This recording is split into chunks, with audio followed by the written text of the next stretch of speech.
Good evening, everybody. Welcome to the Bodybuilding Podcast. My name is Robert McAdory. I am your host, and I am sitting here with a wonderful guest, a guest that has many things that would inspire each and every last one of you, as well as myself.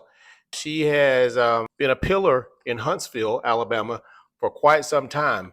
Her background is really rich, and so I'm going to let her share her story. Our guest is Mr. Ron Hester. Welcome to the first podcast. How are you doing? I'm doing amazingly amazing. How are you? Good. I am doing good. So I think you and I met a long time ago, and you were one of my clients, and we became to know each other.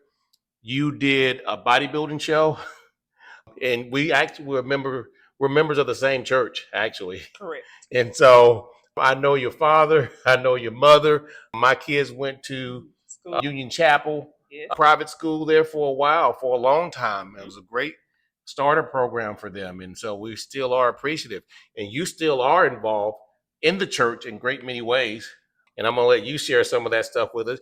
But tell us about where you started, how you were, what was your upbringing, what was that like? And because your parents are both educators too as well. Correct. Starting out, I must say, I lived on A&M's campus. And when I say I lived on A&M's campus, I actually lived on A&M's campus. Not near it, not around it, on campus. That's Alabama A&M, D Alabama. Hill. Yes, across from Morris Hall, next to what is now the ROTC building, which was the old gym, home of the Dust of Dawn parties. Did you remember those parties? I do. 'Cause in the morning, I would get up and collect the money that was outside, Right. that fell out of people's pockets. Mm-hmm. She's always a business lady. So as time evolved, tell us a little bit about what you got into going forward, because you have a fascinating story in terms of your business accolades too that you've accomplished in the community. Tell us a little bit about going forward after your education, after your upbringing. Tell us how you got started in your next venture. Well, initially, I'm a hairstylist by trade, but I guess that started my series of being an entrepreneur. That, as well as buying, selling, and renting homes. Wow. I started that at the age of 17. From there, I got licensed as a hairstylist, opened my own salon at 20, and kept it open for 20 years till I retired in 2020. Wow, that's a long time to be in one business. And here I am still in the training business. But our stories are kind of similar, although your story is a little bit more in depth than mine, but we have similar backgrounds. Tell me what your education background and level is. What do you do now? And what did you go to school for? So initially, I went to Wallace State and I got a degree in what is called the HIT program. That's the Registered Health Information Technology program. And what I do is I have a credential in governing the electronic health record. Okay. What does that mean? And as well as a medical coding certificate. So what that means is when you go to the hospital and any of that information that is transcribed by the doctors, nurses, or any prescriptions of that nature go into that medical record, and that's what I govern. And then later on, you were sharing with me you became a public health official too as well. Correct. So from Wallace State, I attended Athens State University, where I got my health administration bachelor's. Right. And from there, I matriculated at Liberty University, where I got a master's of public health with a concentration in community health. Wow. So you passing it forward. So speaking of passing it forward, tell us a little bit about that, the community work that you do currently. So right now, I am a CHW. What that stands for is community health worker. We're not nurses. We're not necessarily what you call where we're governed under a licensure, but we have a certificate where we go into the community, we help minority, we help rural areas from any extreme to food, utilities, housing, safety, education, and it goes on and on. Wow. I think our background, our paths may have crossed each other one or two times before. Mm-hmm. We have similar backgrounds. I'm in the field of dietetics. We do clinical work. with the community. And also we do nutrition work, community nutrition too as well. So I look forward to partnering with you so we can bring about a healthy community. Tell us a little bit about where our community is right now and where we're headed and what we can do to make an impact on our community right now. Well, as our community grows and expands, what we have to consider is the aging community. That's right. We're living longer. And we have to do that in a manner that's graceful and understood. So we have to educate in a way that is not offensive, but to allow you to age gracefully. Right. Well, I'm in long-term care too. So I always tell people I'm always slow to respond and react to people these days because I'm only hopeful that someone can be as kind to me as I see other family members are kind to their loved ones too as well, because we're all going to get that age and we're going to progress into other things. And something that you said that was interesting. I know by the year 2050 we're going to have probably more people on this land than we have land to feed people on. Centennials. So yes, so we really have to get some information together and learn how to think of alternative ways and smarter ways to come up with to help our community out. What are your thoughts on that? Have you had much to think about on how we're going to actually develop more things? The first thing is understanding that aging is a process. Right. That's the first thing. And not being fearful of it. That's the second thing. And sometimes you have to unlearn some things that you were taught that aren't conducive to you aging in the way that you need to. Right. I'll say my joints and bones tell me that I'm aging every day. And that's something that people don't realize. You need to age and age gracefully, but we also need to take care of ourselves and stay as physically active. That's the key, to stay as physically active as possible. I think sometimes when we just let age pass us by, we just say, oh, I'm getting old or whatever. But the truth is, when you stop moving, then that's when it's done. And so we have to continue to move, just like we are with our education, just like we are in our nutrition, just like we are in our public health endeavors. We have to keep moving forward and encouraging people, inspiring people to move forward. And you, what an inspiration you are. Speaking of inspiration, let's go ahead and fast forward this conversation to how we first met and how did you saw after me, and or did I see you somewhere? How did it go? I'm not exactly sure. I don't remember how. Was it a church thing? I think it was a church thing. It was a church thing. And everybody goes to church. People that go to church together stay together. And then I got into the gym scene. So I wasn't necessarily what you call a gym rat, but it was interesting and intriguing to me. And anything that's of the magnitude or the nature that you tell me I can't do it, I want to do it. So, and she did it. And I did it. And so in my family, I'd always seen my mother walk, and she's still active, 81 years old. She walks every day, she swims, and she's constantly on the go, which is a great thing. But I never had been in that gym realm. So watching you come in, working out, how hard would it be for me to do a bodybuilding show? And that is what set the tone. And I always look for bigger and better things to actually push myself. And I used to talk to myself, where's all this leading? And I cannot ever forget about bodybuilding, because bodybuilding to me it was a lifesaver for me. Right. And that's part of my journey is bodybuilding. Although there's things that you learn and you progress educational wise, you go, why did I do that? That was really dumb or whatever. But you learn as you go forward. But bodybuilding was a great foundation builder for me. And that's where I learned a lot. And that kind of forced me to learn even more. So I got into that and teaching people how to do bodybuilding. So moving forward, you have a magazine there. You actually did a bodybuilding show and you did pretty well. And somebody thought that you were so intriguing that they wanted to put you on a poster, because you had at that time, and you can tell the audience about this, at that time you were a little bit overweight, you weren't happy with yourself, and you were doing hair 24/7, developing pure inches, which is a testament within itself. But you got in the bodybuilding show and you performed really well, and you got on the cover of a magazine. I did. So tell us a little bit about that journey. 2005, October. Show that to them. Hold that up, because this is amazing, right? So that's Sharon, and she did a figure competition through the NPC, and she made a huge turnaround. She still has all of her old diets. Today, I will call them lifestyle changes. And her other job, I will call those lifestyle factors.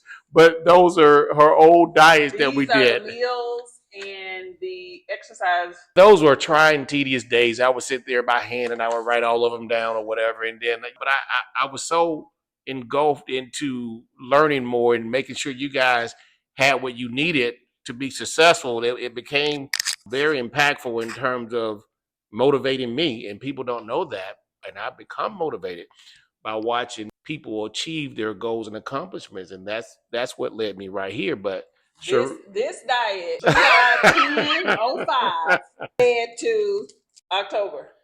She's on the front cover of a magazine. So tell us about that story and tell us how that made you feel and what kind of confidence did that give you going forward? Not that you lack for any confidence these days, but tell me how it helped you and progress for you. Well, it added to discipline, grit, the same mind over matter. It defined that. Right. A lot of days of dry oatmeal and it got a little testy, but it's definitely worth it. So it kind of put us in the direction that's why I say I think we're on a crash course collision in terms of what we did non-education to become education because it intrigued us enough to want to learn more about it. And you became who you were and I became who I am because of things that shaped us. So she was doing a hairstylist for 20 years and I had been a personal trainer 30 years. I'm sorry. 30. And I had been a personal trainer for over 25 years. So we had a world of experience and we just took it to that next level so we can give back to our communities and give back to you and whoever cross. And hopefully what we say and what we do can actually be an inspiration to you. So pivoting from bodybuilding, you had some tragedy in your life. You know, what happened at that point? I think we lost some time together. Sometimes you grow apart and things happen. And so we got disconnected. We had a disconnect for a while. And so tell us about what happened, life after bodybuilding, and then what happened after that. So this is right here is October of 05. My dad passed away in October 14th of 2014. Forward from that, November of 2024, was found in my home, passed out for who knows how long by my son, and was transported to the hospital by ambulance. Wow. And what she's speaking of is the screen that we have. I'm going to let her tell you about what that is and how she recovered from that. You can point to it. Or you can just tell me where it is and I'll put my hand right there. Right here. All right. So here is a mass. And this is my MRI, by the way. So when I got to the ER, Huntsville Hospital, I had no idea what was going on with me because they had asked, of course, was I on drugs, I a drinker, things of that nature. And what they found was a benign tumor that was the size of almost 2 softballs. Wow. 8x8.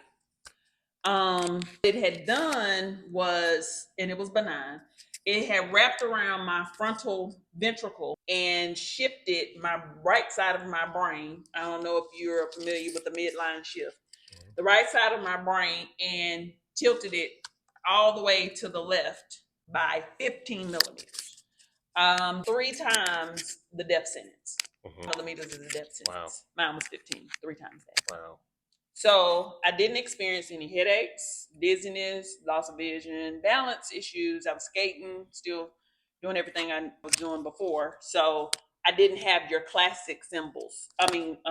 Indicators, what that should have been doing. So you got to be real careful about that too, and know and pay attention to your body. Right. So what was your rehab like after doing it? Take us through the moment when you first came to your senses, like share with me. What was that like for you? Because to make light of the situation, Sharon's funny. I always say, man, she's smarter now than she was before.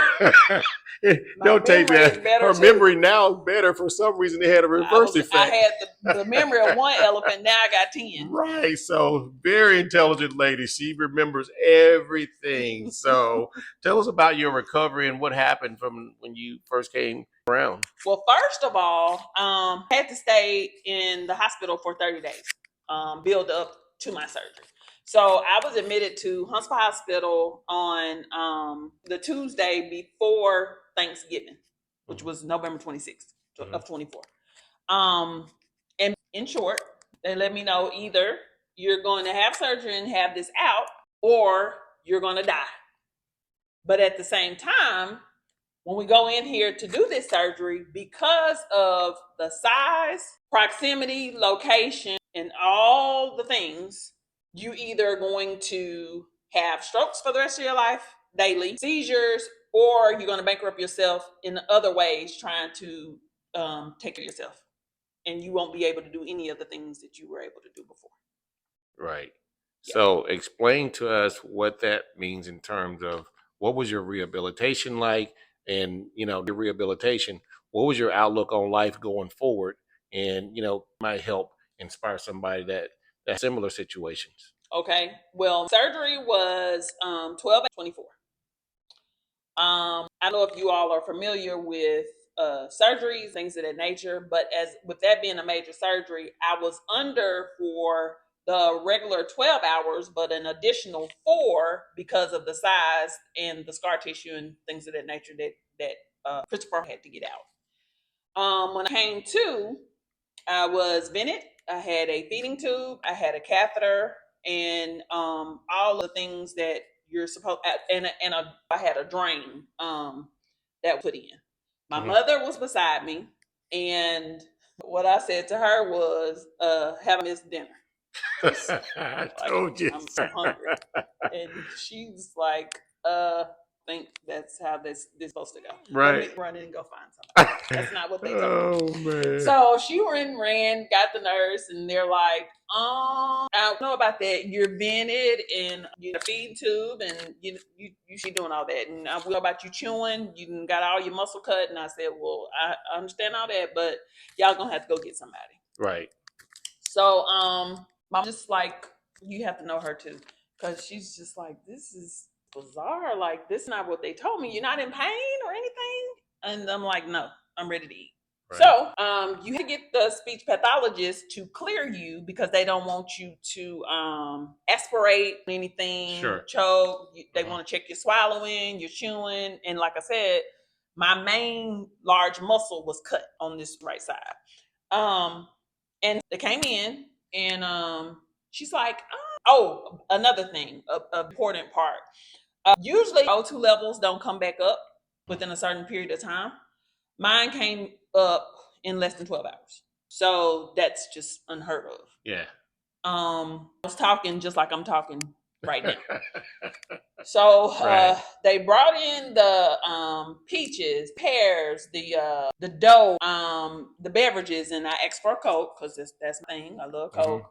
I couldn't have that, and I was like, okay, whatever. Once I bypassed all of that, she said, I ain't gonna hold you long. I ain't gonna mess with you like that. Let me go down here and get you a plate. And I've been clearing plates ever since. Wow.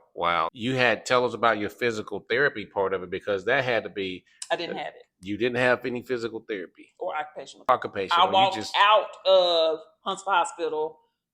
He let me go on Christmas Eve, which was unheard of too. So that was 5 days after surgery. Man, when I say the meaning of never say die, never quit, she embodies all that. Just like the sign says, don't quit. That's Sharon Hester. And circle. You just sent me a text. You just sent me all these quotes and messages, and they used to be like, man, that's really nice. And some of them got me a little bit choked up or whatever. I said, man, I hadn't talked to her. I was more embarrassed because I hadn't responded to some of them, but she was always sending me messages. And that, one day she called and we just kind of, I had no idea. And so I think we've been linked ever since. And I said, hey, what are you doing for rehab? She goes, well, what are you doing to recover? She says, well, I'm almost ready to go back to work out. And so we started working out again, and here we are. And so, working out for about 8 weeks now, 9 weeks now. And Sharon wants to do something very intriguing. She wants to do another competition. Why she wants to get back in there, I don't know. But I tell you, bodybuilding means different things for, yeah, it's an extreme thing at some time, but that's not what it teaches you. It teaches you discipline. It teaches you that I know I can when somebody thinks that I can't. So it shows you so many things in life, and it shows you about yourself. And you know you can be pushed and what limits you can be pushed to. But bodybuilding is one of those things. Hey, people take the word bodybuilder, Sharon, and they say, well, this is extreme. And it's not that. It's just you're seeing the people that's in Speedos and in bikinis, and you say it's extreme. But we're all bodybuilders. We're building something. If it just to pick your grandkids up or just to take another step or increase your mobility, we're building muscles. We're always build bodybuilding. So don't take the word out of context and just show these people which those people are very meaningful too. They have stories of their own. But tell us about what you're excited about getting ready for this new venture that we're about to do. It's intriguing, just even to me, that I've surpassed all the things that they told me I couldn't do. One of those, you say, that I do things because people tell me I can't. Right. My mama says me that as well. And I'm one of those that you tell me what to do unless you can tell me what to do. Right. That's right. We got the same never die attitude. So Sharon is near and dear to me. So could not let her do this alone. So we have decided we're gonna let each of you follow us doing our journey. We're gonna do something very special here this upcoming year, but we're gonna let you come inside and see what we do and what makes us tick or whatever. And so that's fascinating within itself because hey, I'm not the same Robert, and every day she's not the same Sharon. However, she has better memory than she did before in the past. So, so I'll say this is very exciting news. So tell us about, in terms of, hey, workshops, seminars, things that we can do together to improve community, some of the things that we can do together, the things that we know. How can we transform and how can we help people achieve things that they never thought that they could do? It needs a little push. Right. And I think they need to understand it's the little things. So I teach classes on dementia, Alzheimer's, bone health, women's aging, well, men's aging as well. But the importance of resistance training when it comes to your bones and mobility, that's your independence. That's right. As well as nutrition and just across the board. So it doesn't have to be as extreme as what's considered to be a bodybuilder, but at the same time, your muscle mass, your bone density, bone health, all those things are very, very important as we age. It's ever so important, and like I said, it's our stories are so similar. You have that background, and I ultimately defended a thesis, the end of nutrition on bone density on vegetarians and non-vegetarians. So your bone density matters, and that's a series that I'm going to come out with and talk more to you guys about bone density and your bone health and what you should do nutritionally for that. There's twists and turns that we really need to know. There's people put on the door, people put on social media that's not necessarily true. So I'm very excited to get to know you guys and share those things. I think Sharon and I both are. We know exactly how we're going to do it, but our first goal is to get fit. Once we can identify with each other, because just once as she was before she did a bodybuilding show, I was fit all the time. Now I'm not that fit like I was because my when they say, "Daddy, let's go get some ice cream." Hey, okay, let's get some ice cream. So life has been lifing, a piece of from Sam's. Yeah, that's the thing. Yeah. So life is life, but it's time to get back to it. And so we're going to take you guys on a journey where we can help everybody out, not just the people right. And we love being a part of that too. But we also got something special in every last one of us that we can help each other out too as well. where we can meet people where they are. I always say I meet people where they are mentally and physically. I do not bring anybody into the fold and say, hey, you do this. I do cookie cutter too much, you know. Cookie cutter either. Generalized exercise is great, and not that we don't need it. However, we specialize a lot in things, and that's what you do when you come being a public official. And I couldn't be a prouder person than anybody I know, because not only you but your family has meant the world in so many ways. So, tell about your bag that you have on the table right here. What does that say? Never underestimate a woman who has survived brain surgery. Well, she's out really for the better.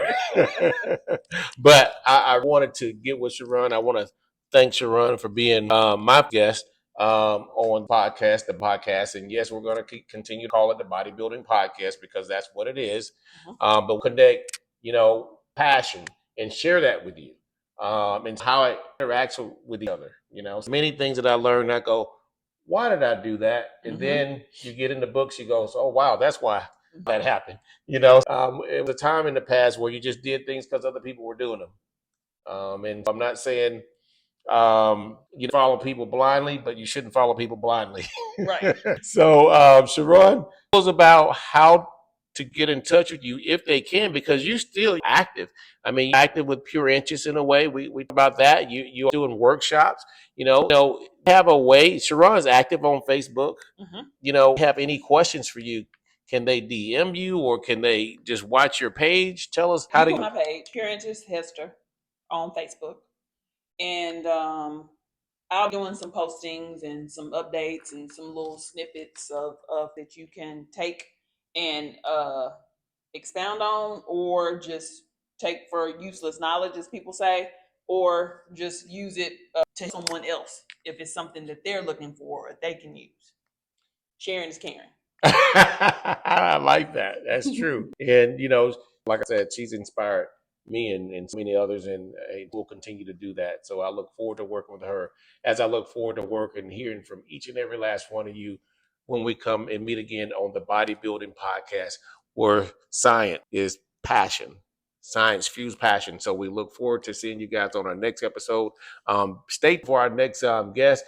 Find it very interesting. And you want to be a guest, a part of this podcast, I love to hear from you. Tell me your story, because it's all about inspiration others. We will get back to you. So if you have something that might help or might encourage somebody, feel free to DM me. I look forward to seeing every one of you in the near future. Till next time, make sure you live life fit.